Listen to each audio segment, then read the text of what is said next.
Monsoon आगमन के साथ ही प्रदेश में जल जनित रोगों का खतरा भी लगातार बढ़ता रहता है। बरसात के दौरान सबसे ज्यादा मामले जल जनित रोग के ही सामने आते हैं, जिसमें scrub typhus, jaundice, eye flu, पीलिया, हेपेटाइटिस रोग शामिल है। राजधानी शिमला के दीनदयाल उपाध्याय अस्पताल में स्क्रब टाइफस के मामले सामने आने लगे हैं। यह कीट के काटने से फैलता है, जो कि खेतों या पेड़ पौधों के आसपास ज्यादा देखने को मिलता है। स्क्रब टाइफस के लक्षण डेंगू या किसी भी अन्य इन्फेक्शन की तरह ही होते हैं।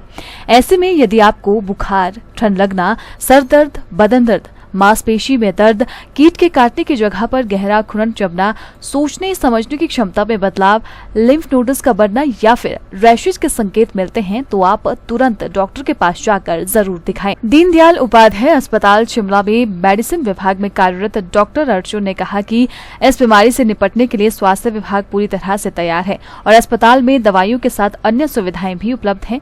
उन्होंने लोगों से अपील करते हुए कहा कि इस बीमारी को लेकर पैनिक होने की आवश्यकता नहीं है। लोगों को सिर्फ एहतियात बरतने की जरूरत है और किसी भी तरह के लक्षण यदि दिखाई देते हैं तो वे डॉक्टर से सलाह जरूर लें। तो आजकल तो मतलब जैसे जैसे बरसातें शुरू होती हैं तो हम तो मान के चलते हैं कि स्क्रब का बेसिकली ये सीजन है, तो अगले 2 महीने 3 महीने स्क्रब टाइफस के केसेस चले रहेंगे, है ना। तो आज भी जैसे मैंने 3 या 4 पेशेंट एडमिट करे हैं, तो अभी तो टेस्ट आने हैं पर मोस्ट लाइकली वो मुझे स्क्रब ही लग रहे थे। तो मैसेज तो ये है कि देखो खेत में तो काम करना ही पड़ेगा, है ना, आप अवॉइड नहीं कर सकते।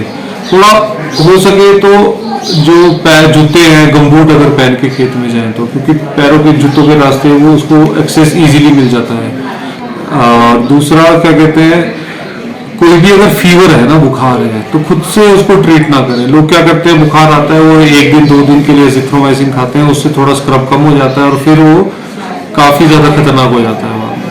तीसरा, फीवर कैसा भी है आज के टाइम पे, आजकल अगर कैसा भी फीवर आ रहा है, आपको स्क्रब के लिए एक बार इवेल्युएट कराना पड़ेगा। क्योंकि कई पेशेंट जो स्क्रब के हैं वो ऐसे आएंगे कि पेट में दर्द है, कई पेशेंट को ऐसा लगेगा कि यार इसको तो कोई पेट की प्रॉब्लम है, कोई आएगा सिर्फ उल्टी ही लगी है, तो कंफ्यूजन बहुत ज्यादा हो जाता है कि स्क्रब है कि क्या है ना, कैसे भी प्रेजेंट करता है, कोई ऐसी फिक्स प्रेजेंटेशन नहीं है इसकी, है ना। तो मोस्टली अगर किसी भी तरह का फीवर है या थकान हो रही है तो आपको स्क्रब के लिए इवेल्युएट करा लेना चाहिए। और जितने भी मतलब जो डॉक्टर्स फील्ड में भी ट्रीट कर रहे हैं उनको तो खैर सबको पता ही है कि कोई भी फीवर का पेशेंट आज की डेट पे आता है तो उसको हमें डॉक्सी से ही ट्रीट करना है। बेसिकली तो एक पैथोजन है ये रिकेट्शियल फैमिली का ना, तो ऑरेंशिया शिशिकामुशी, मतलब इस मेरे को लगता है आप ऐसा मान लीजिए एक तरह का छोटा सा कोई कीड़ा है जो आदमी को काट लेता है और उसके बाद वो बॉडी के अंदर चला जाता है ना। पर प्रॉब्लम इसकी यही है कि कल्चर भी नहीं हो पाता। जैसे हम कल्चर करा लेते हैं ना किसी चीज का, ये सेल के अंदर, बॉडी के सेल के अंदर रहता है, तो इसको ढूंढना भी बड़ा मुश्किल हो जाता है। तो कुछ डायरेक्ट इसके एविडेंस बड़े कम मिलते हैं, इनडायरेक्ट एविडेंस ही ज्यादातर मिल पाते हैं।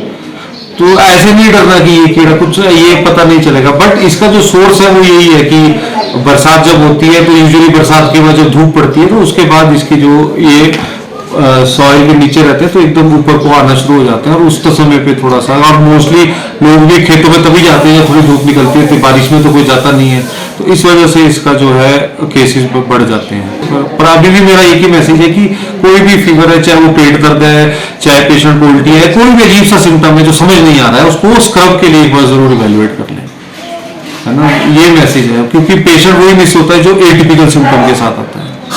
पेशेंट पेट दर्द के साथ आएगा, वो पेट दर्द के लिए टेस्ट होते रहेंगे, पर वो कहीं ना कहीं स्क्रब की वजह से ही सब कुछ है। तो इस तरह से थोड़ा सा कोई एटिपिकल सिम्टम्स हैं, फीवर है तो भी वो स्क्रब है।